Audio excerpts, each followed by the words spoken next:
I'm Tina and welcome to byGoldenberry, where I design sustainable crochet patterns. If you were thinking about buying new tinsel for your Christmas tree this year, then please consider making this eco-friendly version instead. The pattern I'm going to show you today makes this Christmas tree garland that looks just like normal tinsel. It acts the same way and drapes the same way. It's really, really lovely. You can wrap it around your Christmas tree or hang it across your chimney breast or wrap it around the banister like you would normal tinsel. Making this tinsel pattern means you can choose a more sustainable material, you can choose any colour you like, and it means at the end of its life it won't be hanging around and polluting the environment. If you already have tinsel at home but you just don't like it anymore, please don't throw it away. Give it to someone else who will use it and keep it out of landfill as long as possible. Okay, let's get started. To make this pattern, you'll want a lace weight yarn. I'm using hemp. I'll link it in the description below along with some other suggestions in case hemp isn't available to you. And you need a 2mm crochet hook. I'm using 2.3, but a 2 or a 2.5 would be fine as well. We're going to make a tinsel that is about 100 inches long, that's about 2.5 meters. And for that length you will need about 273 yards of lace weight. Obviously you can make it longer or shorter if you like, it's up to you. To make a tinsel that is 2.5 meters long, we're going to start by chaining 800. I know that sounds a lot.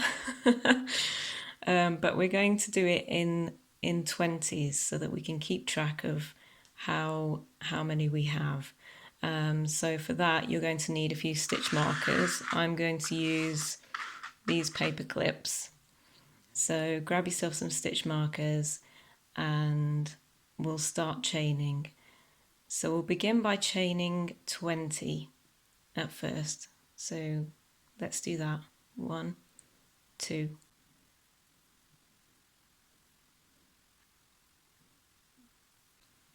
20. So once we've done 20, we'll grab our stitch marker and mark this 20th stitch. And then we'll do another 20.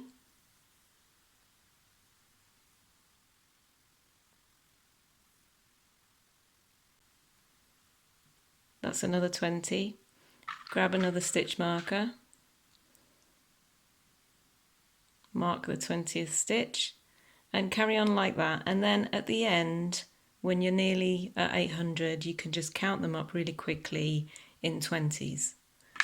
So get to your 800 and meet me back here.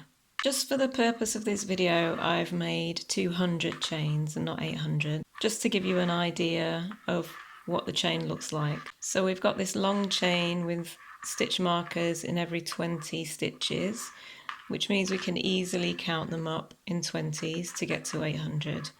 Or you want to count your stitch markers and you should have 40 to have 800 chains. So once we've done that, we then want to start making our loops. So if we look back at the tinsel, you can see that it's made up of lots and lots of loops. So we'll start making those now. Once you're happy that you have the right number of chains, you can just remove these stitch markers to make it easier. Just take them all off.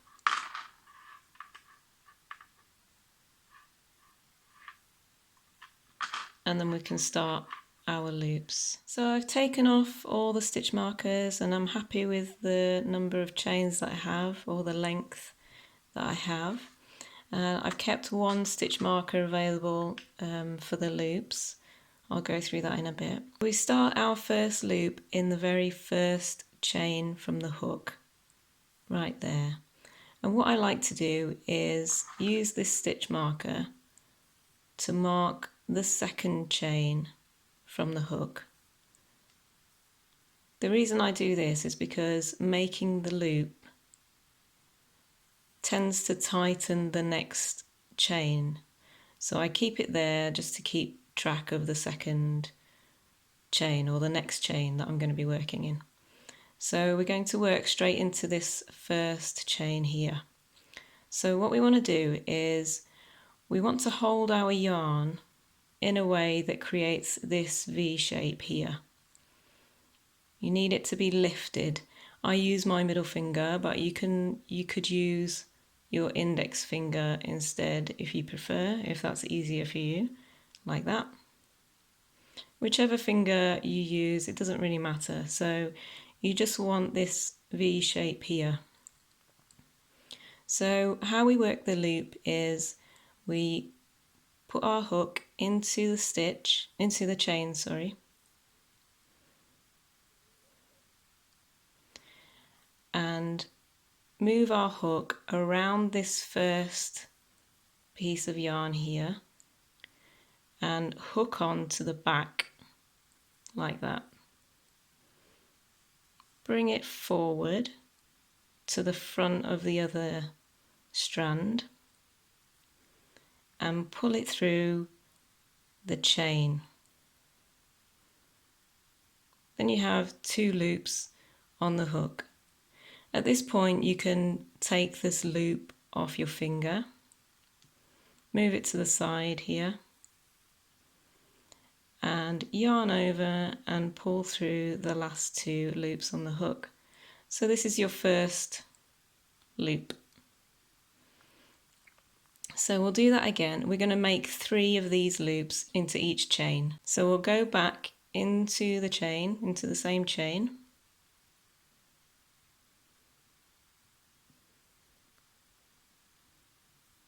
Hook on to the back strand, pull it to the front,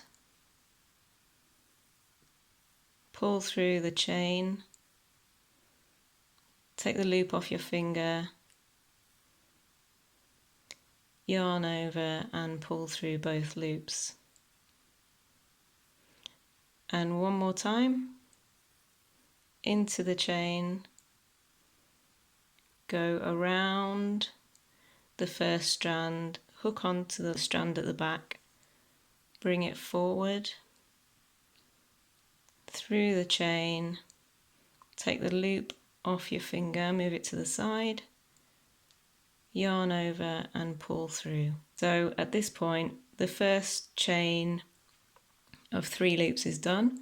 We can remove this stitch marker and move it to the next chain. And then we can start working our loops into this one, into the second chain. So we'll go in, around the first strand, hook onto the back, bring it forward, through the chain, take the loop off your finger, move it to the side, yarn over and pull through. So you'll continue like that, making 3 loops into each chain until you've gone through 20 chains and meet me back here. I've worked through 20 chains and this has made a piece that is about 2.5 inches long. So that works about right. For 800 chains you will get a piece that is 100 inches long. So after these 20 chains, you can see that it's starting to curl a little bit, and that's because we're making 3 loops in each chain. It gives it this nice tinsel-y shape, I think. So we just need to continue like that all the way along the chain until you reach the end. Once you've reached the end, just trim your working yarn, and you can either just tie a knot and cut it really short, or I've chosen to attach it to the underside of the foundation chain just to keep it a bit more secure. And that's it. Then you have a nice sustainable tinsel to use this year. I really hope you enjoyed this tutorial and that you make your own eco-friendly tinsel. I would love to see your versions. If you enjoyed this pattern, please subscribe, and I will see you next time with another sustainable crochet pattern.